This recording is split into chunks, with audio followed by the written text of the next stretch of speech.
Hi everyone, welcome to my YouTube channel.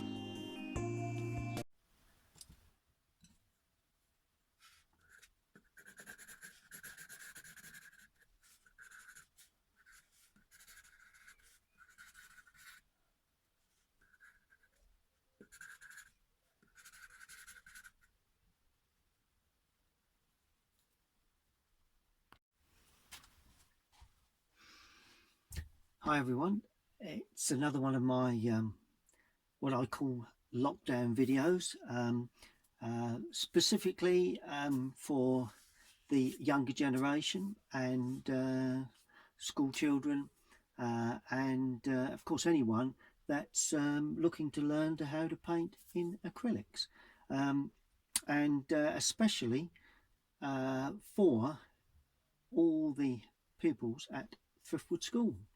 Hi there, I'm the site manager part-time, and I hope you'll all take part. Just using three main colours, a red, a yellow and a blue. We call those the three primary colours. We will need white because we need varying tones of those colours, and I'll show you the scene and lead you through it. Please take part and keep watching.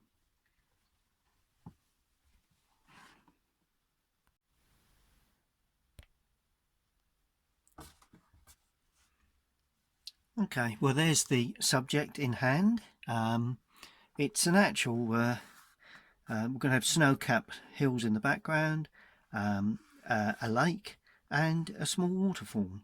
So I'm going to put that up top so I can see where I'm going myself. There you go. Right, first thing you need to do, you want two lines, one about halfway up. So get a pencil and draw a line right the way across, and one about a third of the way up. Just a straight line. That's all you need. And away we go. Right, first thing you need, I always recommend a pot to keep all the brushes in. Any brushes you're going to use for a particular exercise. So I'll put all of those brushes in there. That keeps the, you only need a small amount of water, and it keeps the brushes damp. And so I'm going to take the large brush first, just purely to spread a lot of colour on. Now I'm starting off with the blue, and it's going to be just a clean colour of blue, nice and free and easy. Just stroke the paint on. It's more or less paint with very little water in there. Then as you come down, you need to add a touch of white. So I'm going to squeeze the white out of my tube. You will use a lot of white, so make certain there is plenty of white on the palette, and add a touch of white to that, and that will slightly lighten. Touch more white and gradually blend it. Now these are acrylic paints, they're water based, so you can paint over, but I do like the fresh one-off sort of painting rather than keep over painting, but we will do a bit of over painting. And once you get down to that bottom line, we don't want completely white, but that first line we need to have a fairly medium tone. So we start off very dark, then we come down to the medium tone by just purely adding white.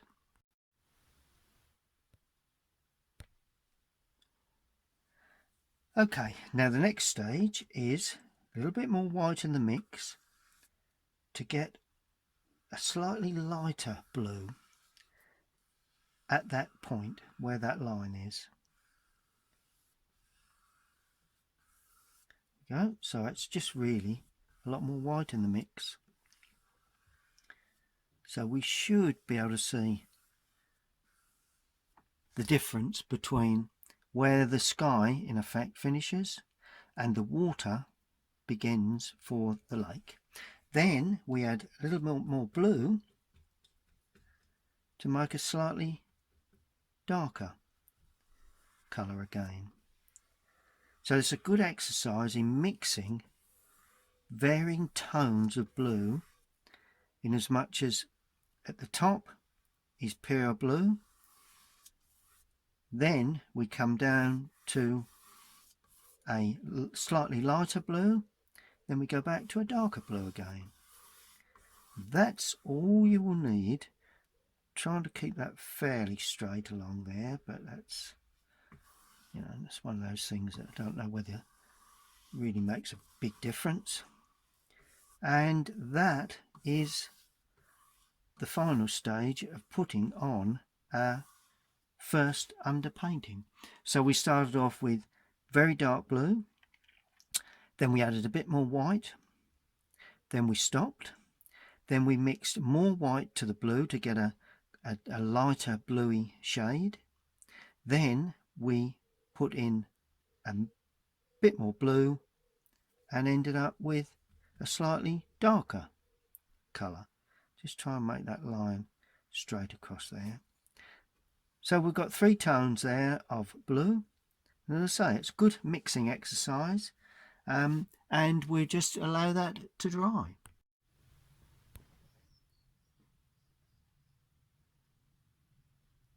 Good. Well, the next stage is creating some hills in the background. We're going to create blue, so we start with blue. We add a little of the red, not too much, but just a little of the red, but mainly blue, and it's quite dark, not too dark. You may need a little white with this just to lighten it, but it's like a purpley colour really we're looking for. And I'm going to start off with more blue in the mix, a bit more white, just to lighten it, so it's a purpley blue sort of colour. And I'm going to put in a distant hill or mountain just there, and that's all you need to do for that, just that distance, very distant mountain.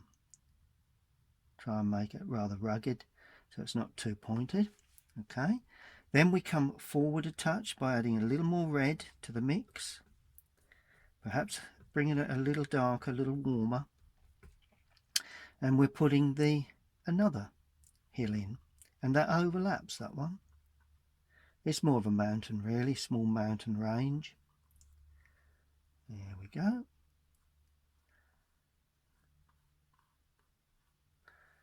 Good, good, good. And now we put in some larger mountains either side, and these need to be fairly dark, but they're again not too dark, but a bit more red in the mix, just to make them a little richer in colour, just to bring it forward. That's the idea. The richer the colour, the closer it will appear. And we pull that across there. It's quite a sloping affair like that, and we finish at the waterline, and we're going to have another one there. Let's have another one there like that, that slopes through like that. There we go. And then finish off with a little bit of a darker one coming in like that. So we've got lots of variety of distant hills really. That's all you need. And that just lays across there like that.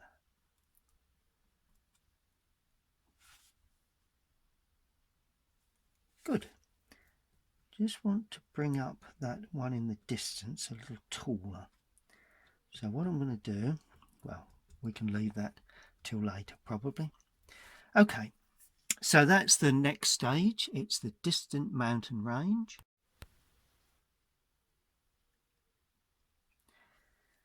Right, now we're looking at the foreground rocks really, and all you need for this is just cleaning the brush in the water just to get some of the colour out, and then I'm just gently wiping it onto kitchen paper, kitchen towel, tissue, anything like that. There we go. And now I'm starting off with the blue and the red. Now there's no white in there, it's just pure blue and red, because I want to get that nice deep dark colour. Really does need to be dark. And we're going to create a rock coming down there like that, standing up, and just try and think how these rocks would actually appear at the top of a waterfall. And that same colour is going to be used. It's just a darker colour of that, really. Nice dark colour there. Yes, just any sort of shape does, really, I think. There we go. And then we just work our way down, leaving some patches unpainted. Always a useful thing to do when you're looking at rocks. That's it. And then we have some larger sort of patches there, leaving some patches unpainted.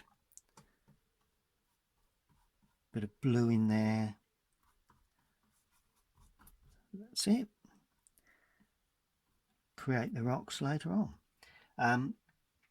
Now I'm going to put a couple of little rocks, just one in there and one perhaps right on the top there.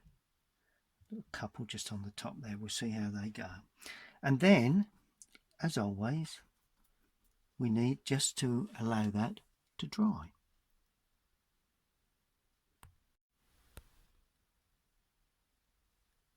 Okay, well, I've lifted the board up so we don't get too much shine on there.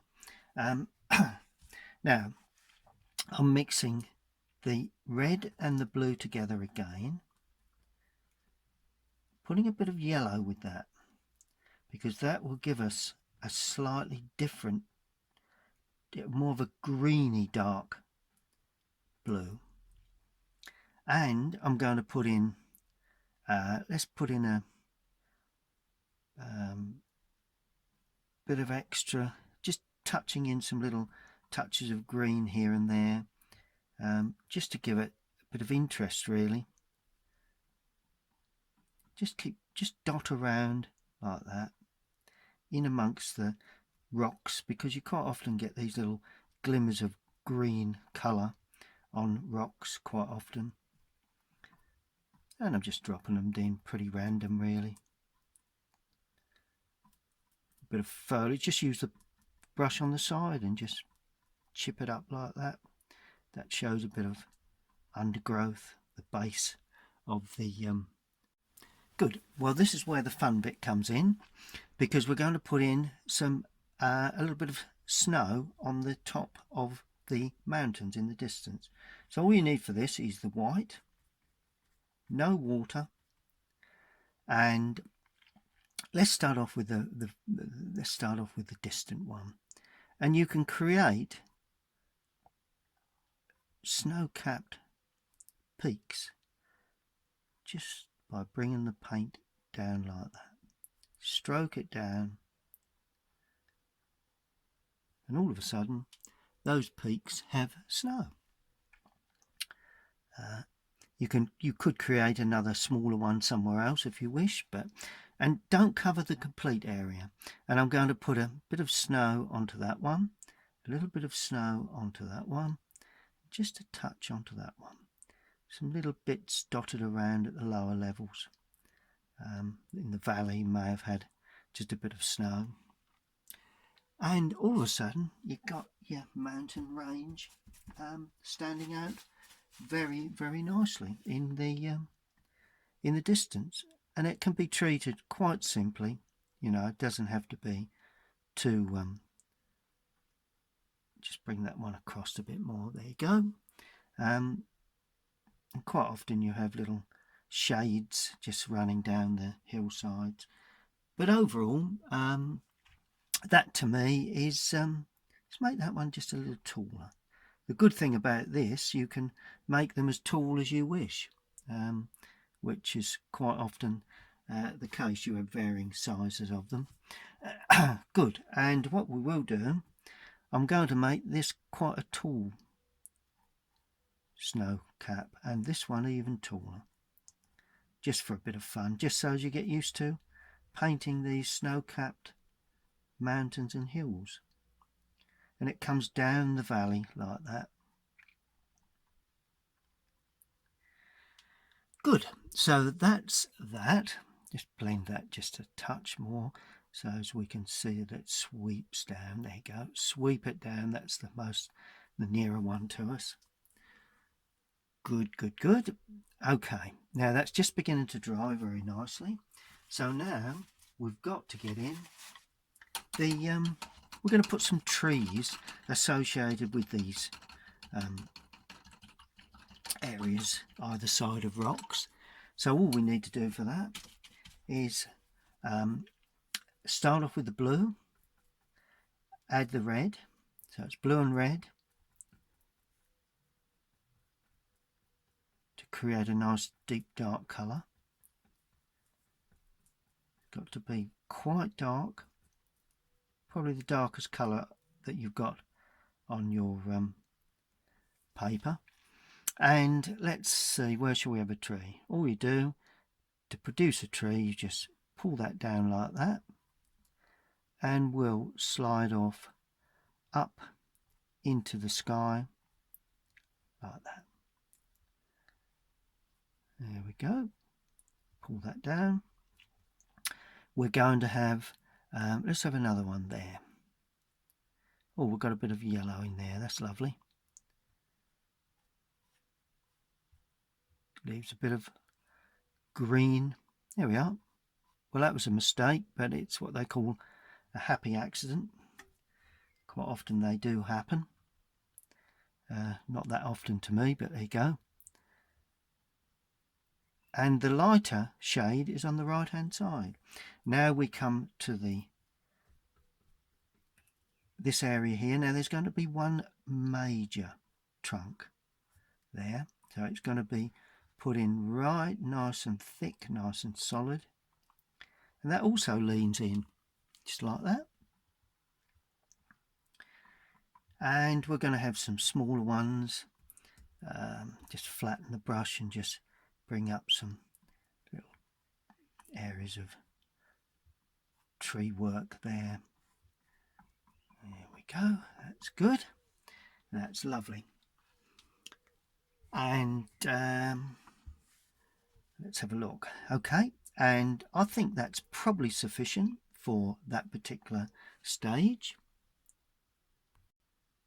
Waterfall, or at the top of the waterfall. Good, that's fine.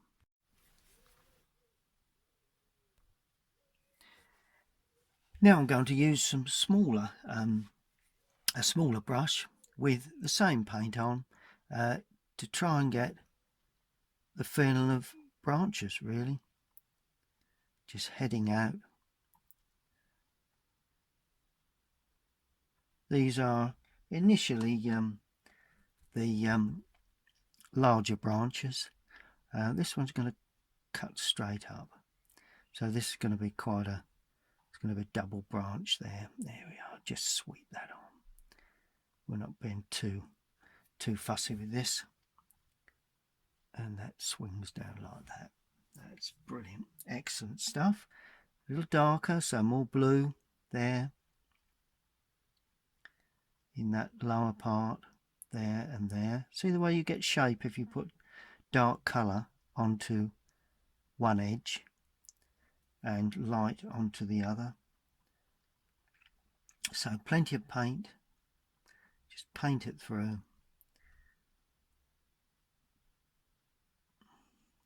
And a smaller one there, a bit more red banged in there just to give it a bit of life. Just play with the colours, really.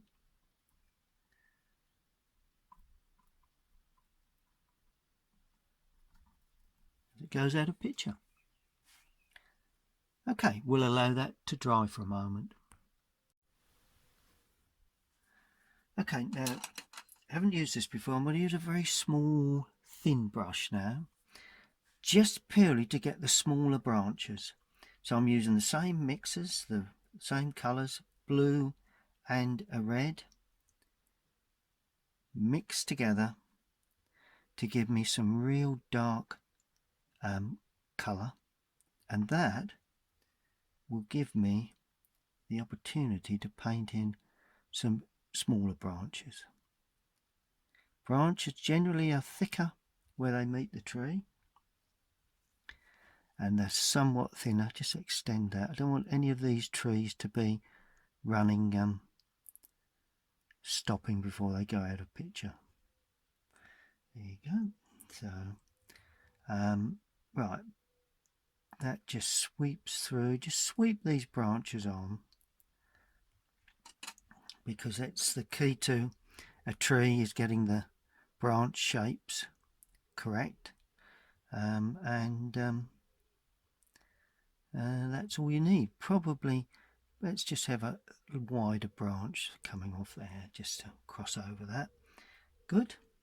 And you will need more water with the mix for doing, when you do this sort of work. And there's another branch coming up there. That's quite a large affair. That's it. It's all looking pretty good to me. How are you getting on, kids? Everything working out?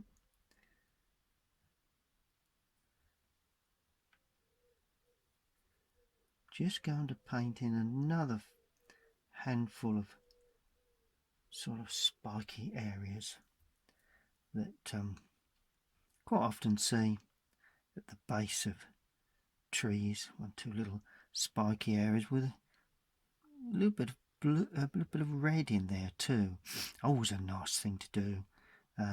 Bits of red just to help pull the eye towards the subject. Just spread that through. Nice bit of red there, and just as if there's sort of a bit of undergrowth just chucking up.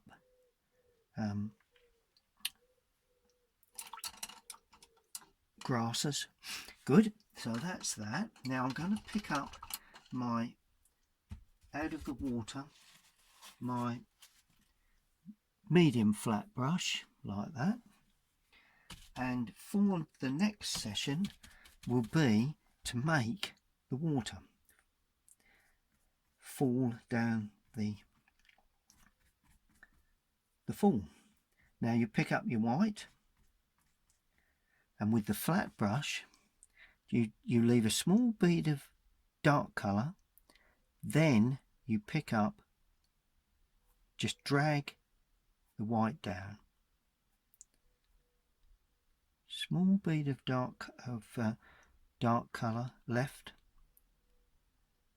Other than that, you just drag that, and of course it will just run through those, and try and get it to gush, because these waterfalls, they sort of like gush along, and it will just sort of slide down, but as it hits this rock that I've got here, it will actually turn to the left and the right, then it will gush again.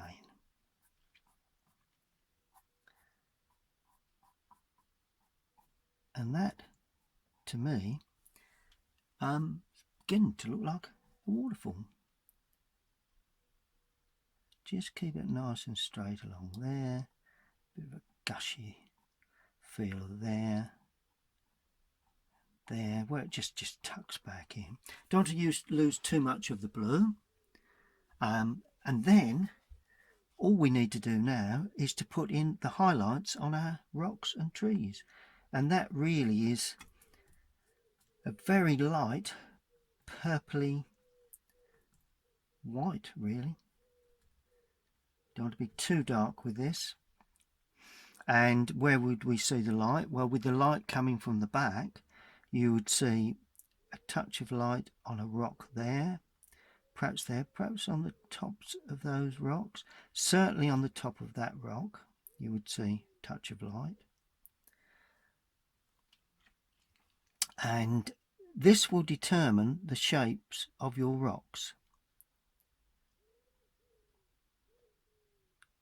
we go, a little touch there, and all of a sudden the rocks are appearing. Oh, and I'm going to put a little touch on the left hand side of that tree, because that would show up, and that one to a certain extent, because that we would have a little bit of light on that.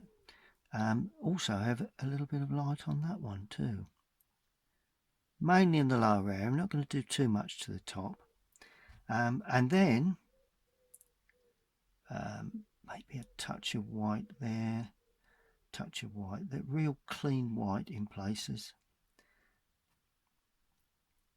and then just a little bit more white, just drag down to try and create a sense of rocks that are overlapping each other, and they do have sort of shapes to them, but basically that is pretty much all you need to do to create these rock effects. Not too much in the lower area, to be fairly dark down there. And the key to these sort of impressionist paintings is to half close your eyes and think, yep, that's pretty much rock formation like. Yeah, just put a little bit of white onto the top of that. There we are. Good. And that gives us an impression that we've got rocks in the foreground. Now all you need to do now, dry the brush out and just blend a bit of that. Put some slightly darker colouring in places, putting in a darker red and blue, just to take away in places one or two. You know, it's all a matter of giving an impression of rocks, really. And just have fun with it, kids. Just go for whatever you feel is required. You know, bit of red in there, bit of blue on top of that, just to give that rock-like effect. There is a bit of green in there, so you can put some little touches of green in. Anything really that will give you the effect of rocks and light on rocks. And obviously the rocks in the foreground are so much larger. So we've got the larger rocks there. But altogether, you know, you can just have a bit of fun with that, really. Some shapes down, up, play with it as you will. Downward shapes, and there we are. And I'm going to have a little bit darker along the water's edge in places. Let's just see if we can darken some colour up there, a little bit darker there, just where the water sort of comes around. A bit of yellow too in places. All helps to give that rock-like effect. And, well, to me, that is about as far as we can go. Let's go a little bit darker there. There we go.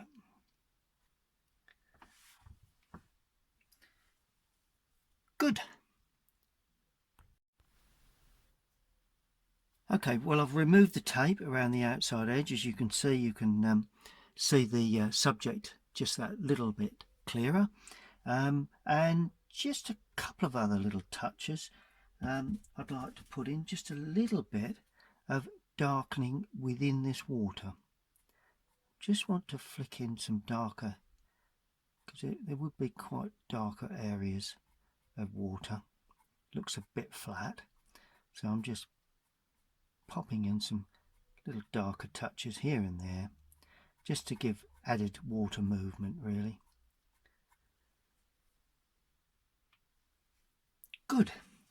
And the final thing you need to do, just need to squeeze the paint out of my brush and put that back into the pot, is to sign it. I'm going to sign this one because it's all dark. I'm going to sign it in white. I'm going to use this rigger brush, or this very thin brush, to sign it, and I'm just putting a CS.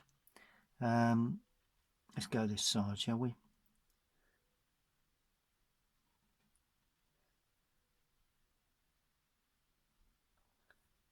And another dot. Good. Well, there you go. That is my latest rendition of a snow-capped mountains with a lake or river and a small waterfall in the foreground. Quite simple. Please have a go at that, and as I say, get your parents, carers, whatever involved, and I'd love to see your version. So post it online in any of the formats really, but mainly for Thriftwood School. You need to get back to the school for that, and I would love to see your versions of that particular scene. In the meantime, stay tuned to my YouTube channel, where I'll be uploading more watercolours and acrylics very shortly. Cheers guys, thanks for watching.